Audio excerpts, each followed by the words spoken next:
अस्सलाम वालेकुम जी दोस्तों, की हाल है? ठीक हो? अज असी जनाब हाफिज़ साहब की दुकान पर खड़े हाँ तो हाफिज़ नवाज साहब बना रहे हैं जनाब फ्रूट चाट। है वेखो जरा, है अफतारी तो बाद फ्रूट चाट बनाने का प्रोग्राम बन गया खान का। तो 15 मिनट गए ने हाफिज़ साहब हाल तक आए नहीं है, कोई लवाजमात लैन गए ने वखरे वखरे। तो हाफिज़ साहब लै आए हो? हेलो भैन बहू, बदाम सूंगी गिरी मुरब्बा लैंदा चंगा कीता जी यार। हो ना मैनू कोई चीज़ लैन भेजा जी। क्यों? अगे अल्लाह दे बंदे 15 मिनट मैं तरले कर करके लिया, मैनू चपेड़ा पवानियां जी। तो तू पैसे नहीं दे के आया?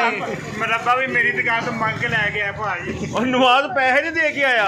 कदों पैसे दे के आया, तरले मिन्नतां कर करके लैके आया। ओ मामा मोहत दी चाट खवा लगे हो मैनू मंगती चाट।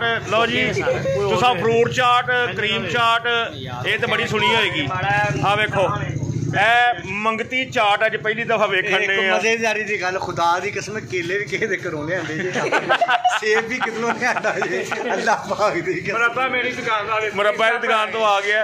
ये जनाब अनार मेरी दुकान तो लेने। ये देखो अच्छा जी अखां दे सामने मुंडा पा रहा, सारे सोचे ने खाना। ये मंगती चाट अज बन रही है। ओए थोड़ा पारे हाफिज़ साहब ये अनार तुहाडे कोल लिया, पैसे दिते ने कि नहीं? अनार मेरे को नहीं, कोई पैसा नहीं दिता, मंग तंग के लिया। ते सेब भी मंग के लिया गया।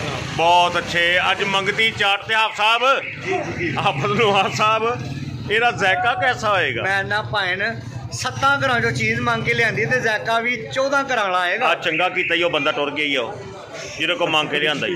और हत्थ नहीं ना चाट नूं लवाया। नहीं नहीं ये ना जायका ही खराब होया होवे, पता लगे लोग खाण डे आ। उन्होंने तो घर के कोल बिठा के रोटी नहीं खवाते, कहते भराइया है तू ना हथ लाई रोटी नूं। हाफिज़ साहब बना रहे ने, वेखो तड़ा तड़ मुरब्बे मुरुब्बे पै रहे ने जनाब। ए वेखो ए सेब दा मुरब्बा जी, ए जे मंगती चाट बेहतरीन। ते हाफिज़ साहब इहदे ते दही पाना है? नहीं नहीं की करना है इहदे? नहीं हुण मंगना पैना फिर। आहो ये भी ठीक है, दही मंग लेने आप, आदर तरला कर लेने आप भाकबाल का। मम्मी तेरे नाल मंग लेना वा भाकबाल। अस्सलाम वालेकुम। असी बना रहे हैं मंगती फ्रूट चाट, और वास्ते सानू थोड़ा दही दे दियो। दही है जे? हेलो, और ਇਹਦਾ ਵੀ ਜਵਾਬ ਜੇ ਕਹਿੰਦਾ ਮੁੱਕ ਗਿਆ। ਅੱਛਾ ਹੈ ਵੇ ਮੰਗ ਵੀ ਮੰਗੀ ਰਵੇ ਤੇਰੀ ਨੰਗੀ। ਆਹੋ ਇਹ ਵੀ ਗੱਲ ਹੈਗੀ ਹੈ, ਮੰਗ ਵੀ ਮੰਗੀ ਤੇ ਰਹੀ ਵੀ ਨੰਗੀ। ਲੋ ਜੀ ਆਹ ਬੰਦੇ ਕੋ ਜਾਣੇ ਆ ਜਿੰਨੇ ਸਾਨੂੰ ਜਿਹੜਾ ਨਾ ਹਾਫਿਜ਼ ਨਵਾਜ਼ ਸਾਹਿਬ ਨੂੰ ਦੇਖੋ ਮੁਰੱਬਾ ਪਾ ਕੇ ਨਾ, ਮੁਰੱਬਾ ਪਾ ਕੇ ਮੇਰੀ ਦੁਕਾਨ ਤੋਂ ਆ ਡੱਬੇ ਖਾਲੀ ਕੀਤੇ ਆ। ਅੱਛਾ ਤੁਹਾਡੀ ਦੁਕਾਨ ਤੋਂ ਲੈ ਕੇ ਗਿਆ? ਆ ਵੇਖੋ ਪੈਸੇ ਕੋ ਨਹੀਂ ਦਿੱਤੇ ਹੁਣਾ, ਵੇਖੋ ਆ ਡੱਬੇ ਡੱਬੇ। ਮਸਲਨ ਕਿ ਤੁਸੀਂ ਆਪਣੇ ਹੱਥਾਂ ਨਾਲ ਮੁਰੱਬੇ ਤੇ ਨਹੀਂ ਪਾ ਕੇ ਦਿੱਤੇ? ਨਹੀਂ ਨਹੀਂ ਮੈਂ ਹੱਥ ਧੋਤਾ। ਇਹ ਤੁਹਾਡੀ ਮਿਹਰਬਾਨੀ ਹੈ ਕਿ ਤੁਸੀਂ ਆਪਣੇ ਹੱਥਾਂ ਨਾਲ ਨਹੀਂ ਪਾ ਕੇ ਦਿੱਤੇ, ਨਹੀਂ ਤੇ ਫਰੂਟ ਚਾਟ ਦਾ ਜ਼ਾਇਕਾ ਅਜੀਬ ਜਿਹਾ ਯਾਰ ਸੀ। ਨਹੀਂ ਕਿਉਂ ਜੀ, ਮੁਰੱਬੇ ਪੈਸੇ ਨੇ ਜ਼ਾਇਕਾ ਅਜੀਬ ਹੋ ਜਾਏ ਨੇ ਯਾਰ। ਮੈਂ ਤੇ ਨਵਾਜ਼ ਤੇ ਹੈਰਾਨ ਆ, ਉਹ ਕੇਲੇ ਵੀ ਮੁਹੱਦ ਦੇ, ਸੇਬ ਵੀ ਮੁਹੱਦ ਦੇ, ਅਨਾਰ ਵੀ ਮੁਹੱਦ ਦਾ, ਤੇ ਉਤੋਂ ਮੁਰੱਬੇ ਸ਼ਰੱਬੇ ਬਦਾਮ ਵੀ ਮੁਹੱਦ ਦੇ। ਤੇ ਭਾਕਬਾਲ ਨੂੰ ਕਹਿਣ ਦੇ ਅਸੀਂ ਦਹੀਂ ਦੇ ਦਿਓ, ਭਾਕਬਾਲ ਕਹਿੰਦਾ ਲੈ ਲਵੋ। ਜਦੋਂ ਮੰਗ ਵੀ ਮੰਗੀ ਤੇ ਰਹੀ ਵੀ ਨੰਗੀ। ਆਪ ਸਭ ਕਿੰਨਾ ਕੁ ਟਾਈਮ ਲੱਗੇਗਾ? मुरब्बा रह गया, मुरब्बा मुरब्बा। ਇਹਦੇ 'ਚ ਕੋਈ ਬੇਰ ਸ਼ੇਰ ਵੀ ਪਾਣੇ ਜੇ ਮੁਹੱਦ ਮਿਲਦੇ ਪਏ ਨੇ, ਇਹ ਵੀ ਪਾ ਲਵੋ। ਓਏ ਤੂੰ ਨਾ ਲਾ ਭਰਾਈਆ, चार काम करनी है मामा। ਭਰਾਈਆ ਹੱਥ ਨਾ ਲਾਈ ਉਹਨੂੰ। ਫਿੱਕਾ ਹੈ ਕੀ ਫਿੱਕਾ? ਫੇਰ ਮਾਮਾ ਮੁੱਲ ਲੈ ਕੇ ਖਾ, ਤੈਨੂੰ ਆਪ ਹੀ ਮਿੱਠਾ ਲੱਗਣ ਲੱਗ ਪਏਗਾ। ਹਰ ਚੀਜ਼ ਤਾਂ ਤੁਸੀਂ ਮੁਹੱਦ 'ਚ ਪਾਈ ਹੈ। ਨਵਾਜ਼ ਸਾਹਿਬ जनाब आई लव यू ਤੁਹਾਡੇ ਮਪਤਾਨੀਆਂ, ਤੁਹਾਡੇ ਪਿਆਰ ਦਾ ਬਹੁਤ ਸ਼ੁਕਰੀਆ। ਜਿਹੜੇ ਜਿਹੜੇ ਵੀਰ ਨੇ ਆਪਣਾ ਸ਼ਾਦੀ ਵਿਆਹ ਦੇ ਉੱਤੇ ਕੋਈ ਫੰਕਸ਼ਨ ਫੈਮਿਲੀ ਦਾ ਹੋਵੇ, fruit chaat cream chaat dahi bhalle ਮੰਗਤੇ fruit chaat dahi bhalle ਬਣਵਾਣੇ ਹੋਣ ਸਾਡੇ ਨਾਲ ਰਾਬਤਾ ਤੇ ਹਾਫਿਜ਼ ਨਵਾਜ਼ ਸਾਹਿਬ ਨਾਲ ਤੁਸੀਂ ਰਾਬਤਾ ਕਰ ਸਕਦੇ ਹੋ, ਕਿਉਂਕਿ ਤਰਲਾ ਬਹੁਤ ਆਲਾ ਪਾਉਂਦੇ ਨੇ।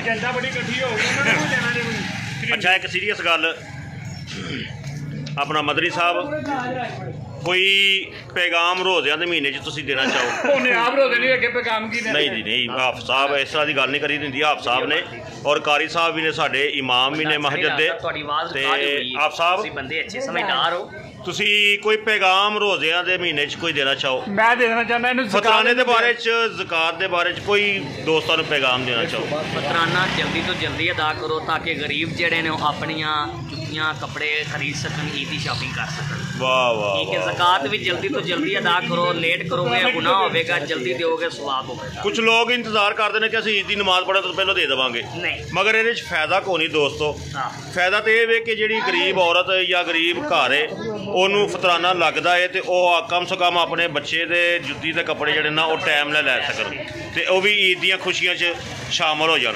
तो ये तो हो गया पैगाम मैसेज जनाब।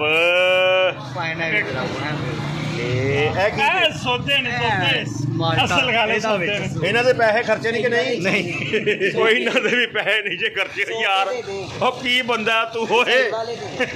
लो जी अपना ख्याल रखिया जी, अल्लाह हाफिज़।